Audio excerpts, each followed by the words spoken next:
Hello everyone. So today we are looking at how to record sales on Trello.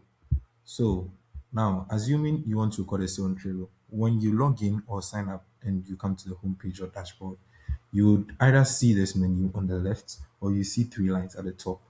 You just click on the three lines or you navigate this menu and go to sales. When you go to sales, you just scroll down and you go to select a product or go to record sales first off, and then you go to select a product. If you have goods in inventory already, you can easily select. If not, you just enter a custom product.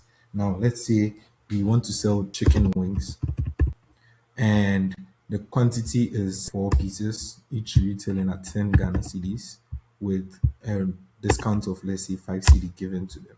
Now, it will automatically do the calculations for you and you add to cart, you proceed to checkout, and you can store the customer's name. So, assuming it's Kofi Wayo, you instantly do that and then add the phone number of the person and you scroll down. If there's any, you choose the payment method, if you paid in cash, momo, or transfer, or if you paid in full partial payments.